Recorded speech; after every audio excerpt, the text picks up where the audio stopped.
In just 14 days, every house on Maple Street had been sold.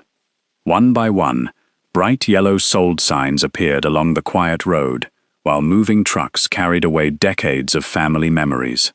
The entire town celebrated the promise of a $4.8 billion luxury resort that everyone believed would change their future forever. Only one weathered wooden house remained. Its owner wasn't a wealthy businessman or a stubborn land developer. She was Grace Whitmore, a 44-year-old plus-size school bus driver, raising her teenage son while caring for her father, whose fading memories disappeared a little more each day. People called her selfish. The local news called her the obstacle standing in the way of progress. Then billionaire Vincent DeMarco, the man Wall Street secretly nicknamed the Mafia Boss, walked into her yard. He didn't offer more money. He didn't threaten her. Instead, after noticing a single worn stone beneath an ancient oak tree, he quietly ordered his executives to redesign the entire project. No one understood how one forgotten stone could be worth more than billions of dollars, until the truth buried beneath Grace's home forced an entire town to question everything it thought it knew. By the time the first school bell rang each morning, Grace Whitmore had already driven nearly 40 miles through the winding mountain roads outside Ashcroft, Colorado. For 18 years, she had been the familiar face behind bus number 12. Every child knew her name. Every parent trusted her. Every afternoon, she waited until the last student had safely stepped through their front door before pulling away from the curb. It wasn't extraordinary work. But to Grace, it mattered. After her shift, she drove home to the same modest cedar house that had belonged to her family for 3 generations. The white paint had long since faded. The porch leaned slightly to one side. The wooden swing hanging beneath the old oak tree creaked whenever the afternoon wind rolled down from the mountains. To strangers, it looked like the oldest and least valuable property left on Maple Street. To Grace, it was the only place that had ever truly felt like home. Inside, life followed another routine. Her 16-year-old son, Eli, usually had homework spread across the kitchen table while trying to ignore the constant news reports discussing the town's future. Upstairs, Walter Whitmore spent most afternoons drifting between fragments of memory. Some days he believed Grace was still 10 years old. Other days he asked why his late wife hadn't come home from work. The Alzheimer's disease had stolen almost everything, except one strange habit. Nearly every evening, Walter would pause near the basement door. He would stare at the old wooden floor for several silent seconds before whispering the same sentence. "Don't forget what's sleeping beneath the house." The first time he had said it, Grace thought he was dreaming. The 20th time, she assumed it was another symptom of the disease. By the 100th, she barely noticed anymore. Doctors often explained that Alzheimer's patients repeated familiar thoughts because damaged memories became trapped inside endless loops. Grace accepted that explanation. She had no reason not to. Life was already complicated enough. Then DeMarco Holdings arrived. The announcement spread through Ashcroft faster than a summer wildfire. A luxury mountain resort, private lakes, boutique hotels, conference centers, a championship golf course. Nearly 6,000 permanent jobs, restaurants, medical facilities, scholarship programs. For a town whose younger generation had spent years leaving for Denver or Colorado Springs in search of better opportunities, it sounded almost miraculous. Within days, representatives from DeMarco Holdings began knocking on every door. The offers were generous, far beyond market value. Many families accepted before finishing the conversation. Some cried with happiness after signing. Others immediately began searching for larger homes in neighboring counties. Every sale was celebrated across social media. Every closing became another headline proving that Ashcroft's future had finally arrived. Then the sales stopped. One address remained highlighted in red on every acquisition map inside the company's temporary headquarters. 112 Maple Street. Grace Whitmore. Offer declined. Offer declined again. Final offer declined. Daniel Cross, the executive overseeing acquisitions, couldn't understand it. He increased the amount. Grace politely refused. He added relocation assistance. She smiled and refused again. He even offered lifetime financial security for her family. Grace thanked him for his kindness, before quietly saying the same words she had repeated from the beginning. "I'm not selling." Daniel eventually stopped asking why. He simply marked the property as a legal obstacle. The town, however, created its own explanation. People who had once waved at Grace during morning coffee suddenly looked away. Neighbors lowered their voices whenever she walked past. Someone posted online that she was trying to extort millions from the developers. Another claimed she secretly planned to sue the company. A local radio host called her the woman holding an entire community hostage. The phrase spread quickly. Within 48 hours, everyone seemed to believe it. One afternoon, Grace walked into Miller's grocery to buy milk and medication for her father. Conversations stopped. An elderly man shook his head. A woman whispered loudly enough for everyone to hear. Some people would rather protect rotten wood than their own town. Grace didn't answer. She paid for her groceries and left. She had learned years earlier that silence often survived longer than arguments. That evening, Mayor Thomas Callahan knocked on her door. Unlike the reporters, he removed his hat before speaking. "I came as a neighbor," he said gently. "We all know you've had a hard life." He glanced toward Walter's wheelchair beside the living room window. "And everyone respects what you've done for your father." Grace appreciated the kindness, until his next sentence. "But maybe it's time to think about the greater good." He explained that the resort would transform Ashcroft forever. Children would have better schools. Families would have better hospitals. Small businesses would thrive. "One old house," he said, "shouldn't stand in the way of thousands of futures." Grace listened without interrupting. When he finished, she invited him onto the porch. Together they looked across Maple Street, where moving trucks stood outside nearly every home. Finally, she spoke. "If I believed money was the most valuable thing this house could give my family," she paused, "I would have signed the first offer." The mayor searched her face, hoping she might explain further. She didn't. After he left, Grace remained on the porch until sunset. Behind her, Walter slowly shuffled toward the basement door once again. His cloudy eyes settled on the worn wooden floor. His trembling fingers pointed downward. Then, with surprising clarity, he whispered words that sent an unfamiliar chill through Grace. They covered the door. He frowned, as though fighting through decades of forgotten memories. They promised they'd come back. His breathing grew heavier. The box. A long silence followed. Then he looked directly at Grace, something he hadn't done in weeks. "Don't let them pour concrete over it." Grace stood frozen.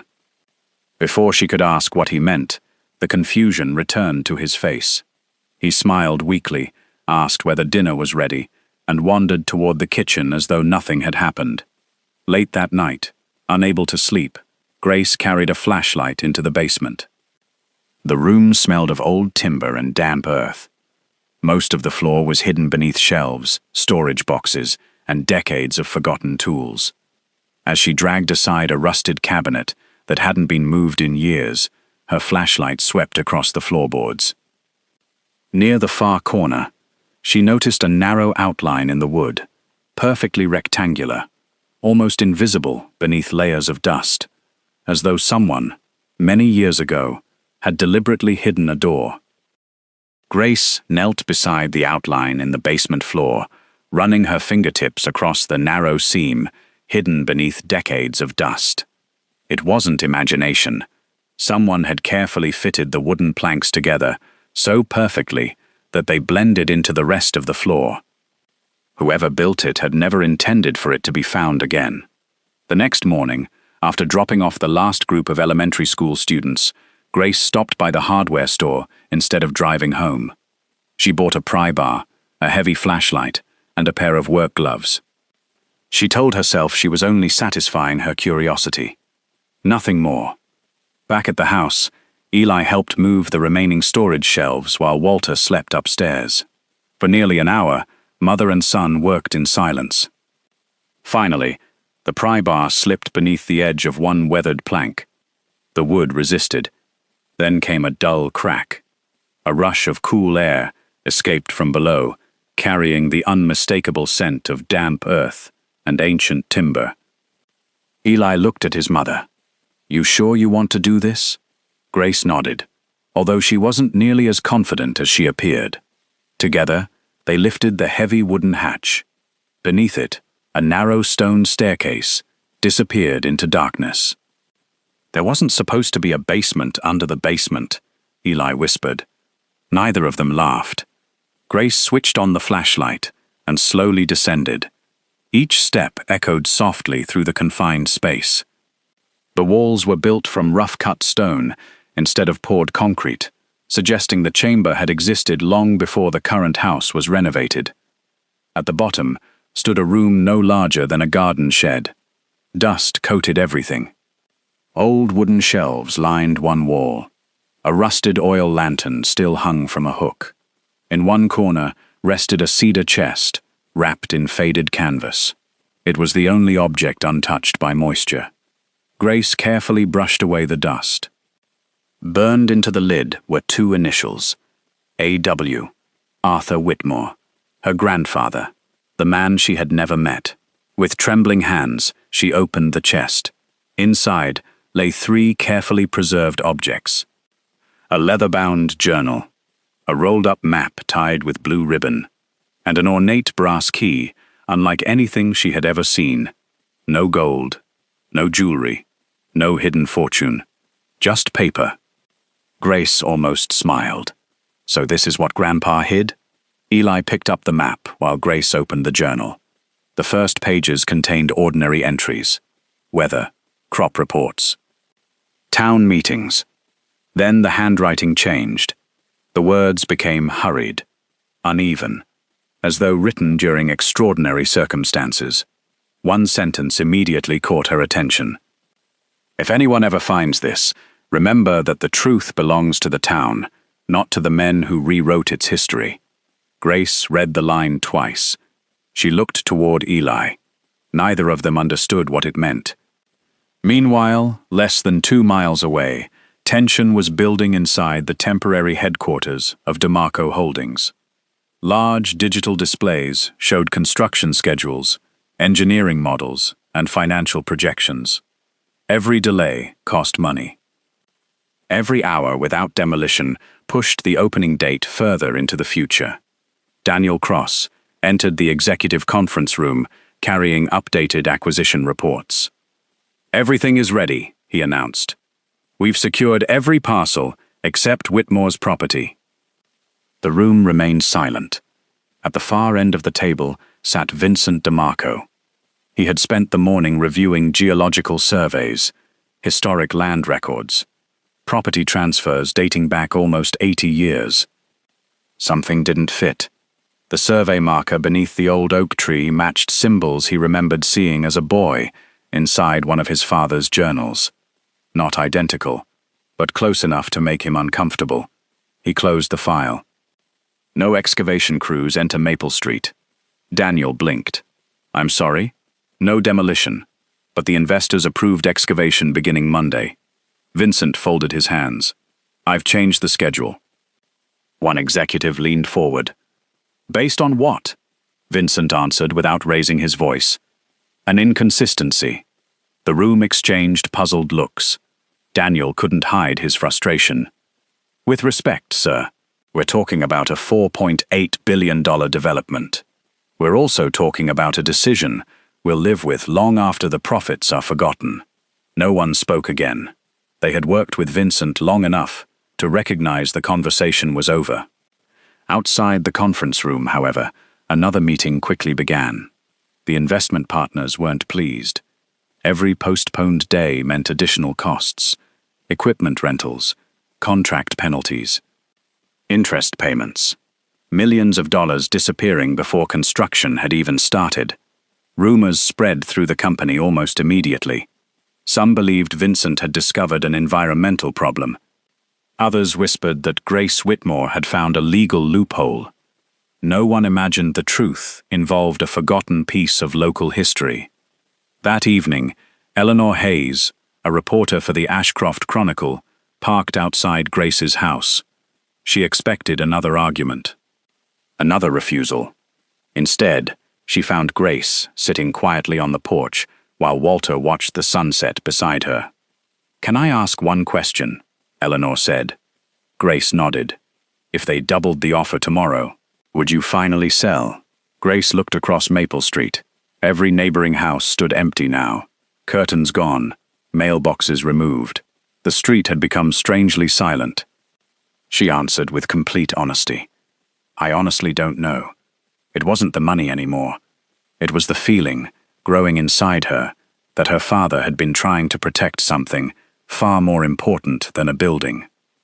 Late that night, after Walter had fallen asleep, Grace returned to the hidden chamber alone. She continued reading Arthur Whitmore's journal from the beginning. Several pages had become too faded to read. Others described ordinary life in Ashcroft during the early 1960s. Then, halfway through the journal, she found several pages that had been deliberately torn out. Not damaged by time. Removed. Carefully. Someone had wanted those pages to disappear. The next surviving entry was written several weeks later. The handwriting shook across the page. "If you're reading this, then they failed to erase everything. The map will lead you to the place they couldn't destroy.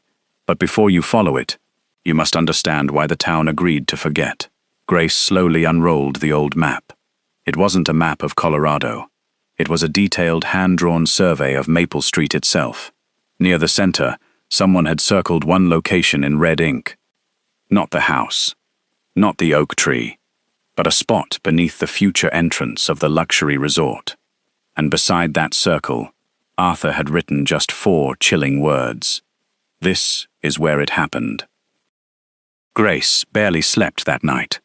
Arthur Whitmore's journal remained open on the kitchen table, while the hand-drawn map lay beside it. She traced the faded red circle again and again, trying to understand why her grandfather had marked a location that no longer existed. According to the modern construction plans, the circle now sat beneath the main entrance of DeMarco Holdings' future luxury resort. If Arthur had been telling the truth, millions of tons of concrete would soon bury whatever history remained forever. The following morning, Grace called the Ashcroft Historical Society. No answer. She tried the county archives. The receptionist politely explained that many municipal records from the 1960s had been lost after a courthouse flood decades earlier. It sounded like bad luck, but Grace was beginning to wonder whether it had really been an accident. Eleanor Hayes, the local reporter, arrived just before noon after receiving a short message from Grace. "I found something," Grace said quietly. An hour later, the 2 women sat surrounded by yellowed documents, maps, and Arthur's journal. Eleanor adjusted her glasses while studying the handwriting. "This isn't the journal of someone hiding treasure," she murmured. "It's the journal of someone trying to preserve evidence." Grace nodded. Evidence of what? Neither woman knew. But Eleanor recognized one detail. The survey markings on Arthur's map resembled symbols used before modern county maps existed. "If we can find the original land survey," she said, "we might understand what your grandfather was trying to protect." Across town, Vincent DeMarco was searching for answers of his own. Instead of attending another investor meeting, he drove alone to the county courthouse. Most people expected billionaires to send lawyers. Vincent preferred reading original records himself. An elderly county clerk led him into a storage room where dusty leather-bound ledgers filled aging shelves. "You probably won't find much," she apologized. "Half our records disappeared years ago." Vincent simply smiled. Sometimes what's missing tells a bigger story than what's left behind. For nearly 3 hours, he compared property boundaries, railroad surveys, insurance maps, and handwritten engineering notes. Finally, one brittle document caught his attention. It was dated October 1964. The page contained a request to redraw Maple Street after a public safety incident. The strange part wasn't the request. It was what followed. Every description of the incident had been blacked out, not faded, not damaged, intentionally covered with thick black government ink. Someone had wanted future generations to know an event had happened, but never discover what it was. Vincent quietly photographed the page before leaving. By sunset, both Grace and Vincent had independently reached the same conclusion. Someone had erased history. The question was why. That evening, Grace visited the Evergreen Retirement Center after Eleanor suggested speaking with the oldest surviving residents of Ashcroft. Most remembered nothing unusual. Some couldn't remember Maple Street at all. Then they met 91-year-old Margaret Ellis. She stared at Arthur's photograph for nearly a full minute. "I knew him," she whispered. "He wasn't famous. He never wanted to be." Grace leaned forward. "What happened?"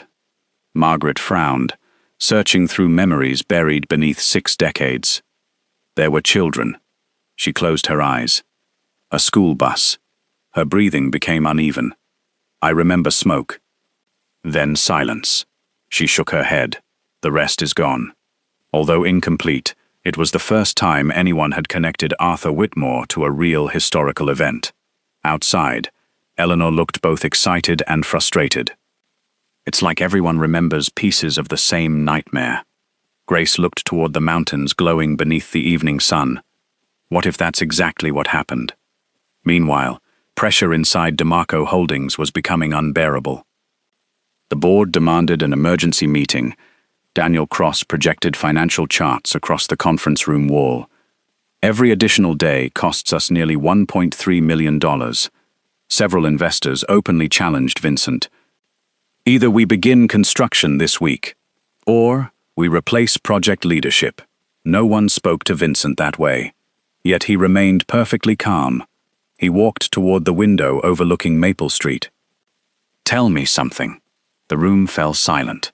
"If excavation begins tomorrow, and 6 months later, we discover this land should never have been disturbed, how much would that mistake cost?" One investor laughed. "Hypothetical history doesn't concern shareholders." Vincent slowly turned toward him. "No, it concerns conscience." The meeting ended without a vote. No one noticed that Vincent had already made his decision. That night he drove back to Grace's house. No security convoy, no lawyers, no cameras. Grace was surprised to find him standing alone beneath the old oak tree. For several moments, neither of them spoke. Finally, Vincent reached into his coat pocket.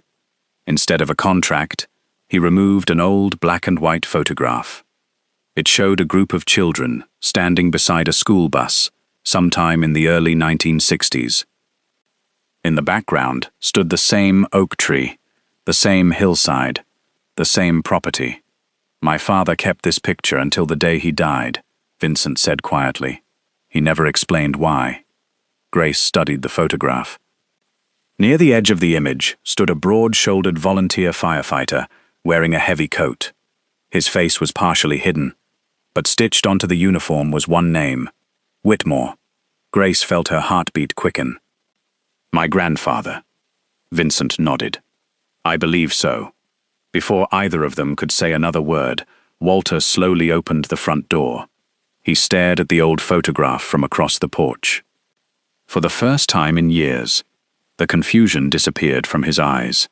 His voice became steady, almost young again. They never thanked him. Grace and Vincent looked at him in stunned silence. Walter stepped toward the oak tree, pointing beyond the empty neighborhood where construction was supposed to begin. They blamed the explosion. "But your grandfather saved every child before the bridge collapsed." His breathing grew heavier. "They buried the story because powerful people would have lost everything." A moment later, the clarity vanished. Walter looked around in confusion, unable to recognize either of them. He quietly asked Grace where his wife had gone. then wandered back inside. Neither Grace nor Vincent moved. The night had become completely still. Vincent looked once more at Arthur's photograph, before speaking almost to himself. If Walter's memory returned for even 30 seconds, then someone spent 60 years making sure the rest of this town forgot. He unfolded Arthur's map again. For the first time, he noticed a second mark hidden beneath the fold. It wasn't pointing toward the resort site. It pointed toward an abandoned stone bridge less than half a mile away. Next to it, Arthur had written one final sentence in fading ink. The truth did not begin where they buried the records.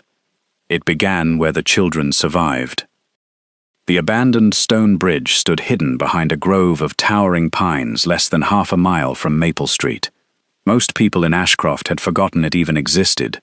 The county had built a newer bridge decades earlier, leaving the original structure to slowly surrender to weeds, moss, and time. Just after sunrise, Grace, Vincent, Eli, and Eleanor Hayes walked the narrow trail leading toward it. Walter had insisted on coming. Although his memory faded from 1 hour to the next, he refused to stay behind. "I know the way," he kept saying. No one had the heart to argue. When they reached the bridge, Vincent unfolded Arthur Whitmore's map once again. For the first time, the markings made perfect sense. The red line wasn't indicating a buried object. It traced the exact route of an old school bus. Grace slowly looked toward the valley below. The drop was nearly 70 feet. If a bus had gone over, Eleanor finished the sentence, no one would have survived. Walter stopped near the weathered stone railing. His hands trembled as they rested on the cold granite. Then something remarkable happened. He closed his eyes. For several seconds, the confused old man disappeared. His voice became steady. "I was 12. Everyone froze. I wasn't supposed to skip school that morning." He smiled faintly, as though watching another lifetime unfold before him. We all heard the crack. The bridge gave way. His breathing grew heavier. The bus slid sideways. Grace had never heard her father speak so clearly. Not in years. Walter continued. The driver screamed for everyone to stay still, but the rear wheels kept slipping. He pointed toward the middle of the bridge. Arthur ran. He didn't think. He just ran. The image formed inside everyone's imagination. A volunteer firefighter, sprinting toward a collapsing bridge. Children trapped inside a school bus. Seconds separating life from death. Walter's eyes filled with tears. He broke the emergency window. He carried the little ones out first. Then the older kids.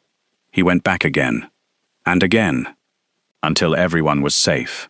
Walter's voice cracked. When the bridge finally collapsed, he was still inside. Silence settled over the valley. Only the sound of the river below broke the stillness. Grace covered her mouth. She had spent her entire life believing her grandfather had died from a routine accident while volunteering as a firefighter. No one had ever mentioned a school bus. No one had ever spoken about dozens of rescued children. Eleanor whispered the question everyone was thinking. If Arthur saved them, why doesn't anyone know? Walter frowned. The clarity began slipping away. They said, he struggled to remember. They said investors would leave. The railroad deal, the election. They couldn't let the town become known for a disaster. His eyes wandered. They made everyone promise. And after enough years, people forgot. Moments later, the confusion returned. Walter looked at Grace with childlike uncertainty. "Did your mother pack lunch today?" The memory was gone. But it had lasted long enough. Back in town, Eleanor refused to wait. She spent the afternoon digging through newspaper archives stored in the Chronicle's basement. Every issue from the week Arthur died contained only a brief headline. Local firefighter killed during emergency response. No details. No location. No mention of children. No mention of a bridge. No photographs. It was as though someone had deliberately removed the heart of the story before it reached the printing press. Then Eleanor noticed something even stranger. Several pages from that week's newspaper had been replaced with reprinted copies produced years later. Someone had rewritten history. At DeMarco Holdings, the atmosphere had turned openly hostile. The investors demanded one final decision. Daniel Cross placed a termination agreement on the conference table. "If excavation doesn't begin tomorrow morning," he said quietly, "the board will remove you as project chairman." Several executives nodded. One investor leaned forward. "History is sentimental. Business is reality." Vincent remained expressionless. Instead of signing the document, he slid Arthur Whitmore's journal across the table. No one touched it. "Read page 38. An impatient investor opened the journal. His confidence faded within seconds. The handwritten account described the rescue in vivid detail, including the names of every child Arthur had carried from the bus before the bridge collapsed beneath him. There were 23 names. Vincent laid another document beside it. The blacked-out county report. Then the photograph. Then the original survey map. One by one, the pieces formed a story that could no longer be dismissed as coincidence. Daniel looked up slowly. "If this becomes public," Vincent interrupted him. "It will."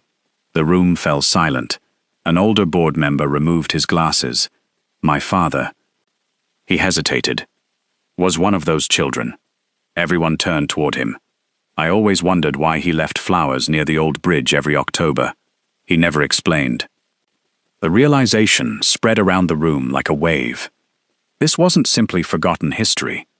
Many of Ashcroft's most influential families owed their existence to Arthur Whitmore. They just hadn't known it.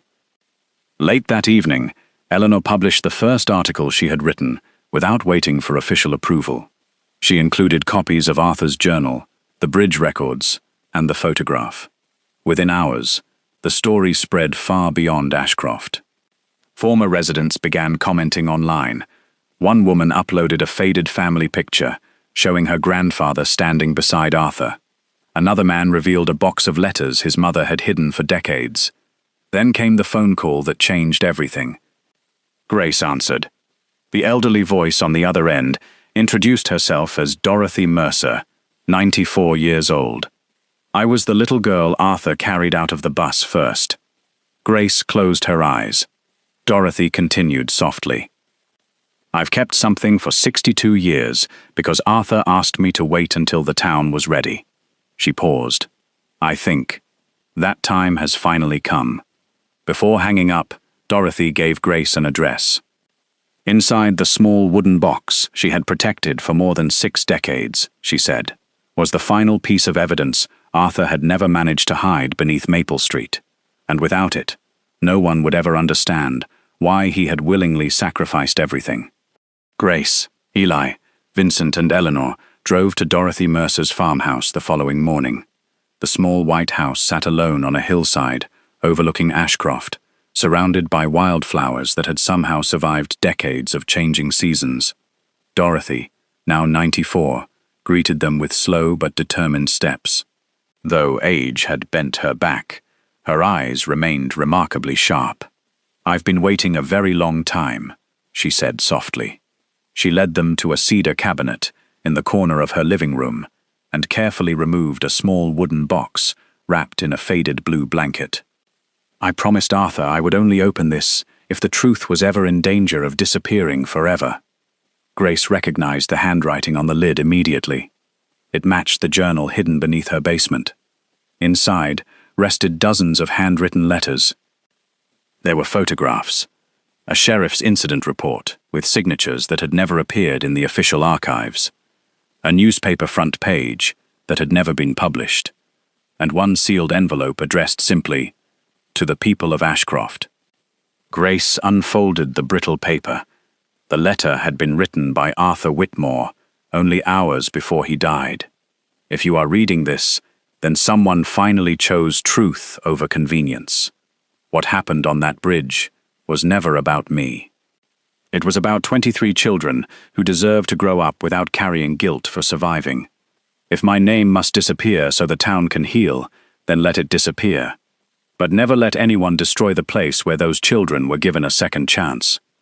One day, people will believe progress requires forgetting. When that day comes, remind them that communities are not built by what they construct. They are built by what they choose to protect. No one spoke after Grace finished reading. Even Vincent quietly lowered his head. For the first time, he understood why the old survey marker beneath the oak tree had disturbed him so deeply. His father had never spoken about Arthur because he had been one of the 23 children rescued that morning.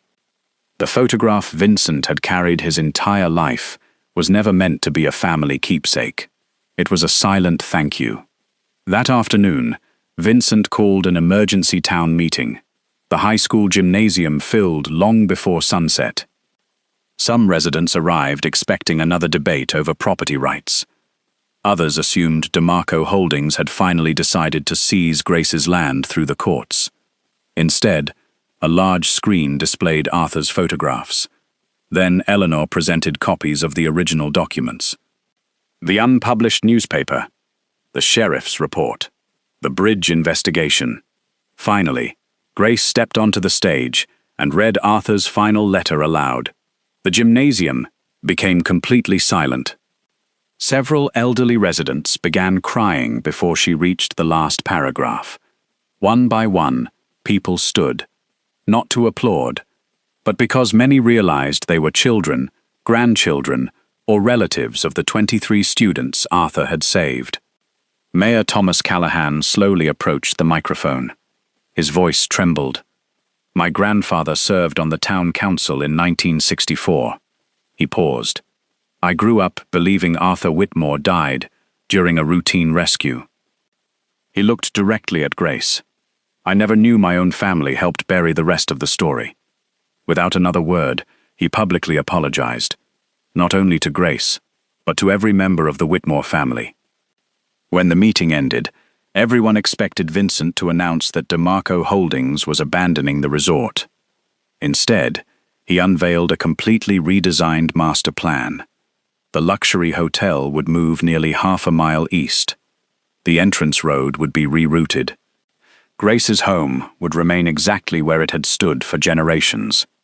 The ancient oak tree would become the center of a public memorial park.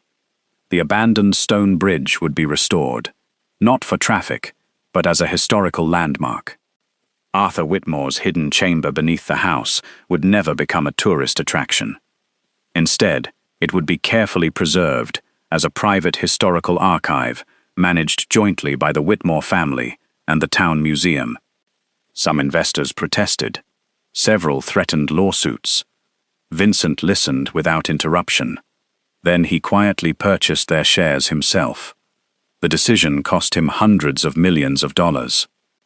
He never mentioned the number again. Months later, construction resumed. The resort still brought jobs. Restaurants still opened. Families still returned to Ashcroft. But every visitor entered through a memorial garden where a simple bronze plaque stood beneath the old oak tree. It read, "Some places are worth more than the land beneath them because they carry the courage that shaped an entire community." Grace never sold the house. Instead, she accepted Vincent's invitation to lead the new Maple Heritage Center, where local children learned the true history of their town. Every Friday afternoon, after finishing her school bus route, she welcomed visitors into the restored exhibit. She always began the tour the same way. "This isn't the story of a billionaire. It isn't even the story of my grandfather. It's the story of what happens when ordinary people choose others before themselves." Eli eventually left for college to study history and public preservation. His first research project focused on forgotten heroes whose names had disappeared from official records. Eleanor's investigative series won national journalism awards. More importantly to her, it inspired dozens of other communities to re-examine local stories that had quietly vanished over time. One crisp autumn afternoon, nearly a year after everything had changed, Grace wheeled Walter into the backyard. The oak tree glowed beneath golden leaves. Children laughed in the nearby memorial park. The sound of a school bus echoed through Maple Street. Walter stared at the garden for several long moments. Then, unexpectedly, his tired eyes became clear. He smiled. Arthur planted that tree. Grace's heart stopped. Her father hadn't spoken with such certainty in months. He said, Walter whispered, if it ever became big enough to shade children again, we'd know everything turned out all right. A single tear rolled down Grace's cheek. She squeezed his hand. For a brief moment, the disease that had stolen so much simply stepped aside. Father and daughter sat together beneath the same branches Arthur had planted decades earlier. Neither of them spoke. They didn't need to. Across the street, Vincent stood quietly beside his car, preparing to leave town after one final inspection. Daniel Cross walked over and asked the question many investors had wondered since the beginning. Was preserving one old house really worth changing a $4.8 billion project? Vincent looked toward Grace's porch, then toward the children playing beneath the oak tree. Finally, he smiled. The project was never about building the most expensive resort. He paused. It was about deciding what kind of place deserved to exist after we were gone. He climbed into his car and drove away without another word. As the afternoon sun settled over Maple Street, a yellow school bus rolled slowly past the Memorial Garden. New homes now stood where empty lots had once waited for demolition. Families waved from freshly painted porches, children raced bicycles beneath newly planted trees, and at the end of the street, the old cedar house remained exactly where it had always been, no longer the obstacle to progress, but the quiet reminder that the strongest foundations are never poured from concrete. They are built from memory, gratitude, and the courage of ordinary people whose greatest acts are often remembered far too late.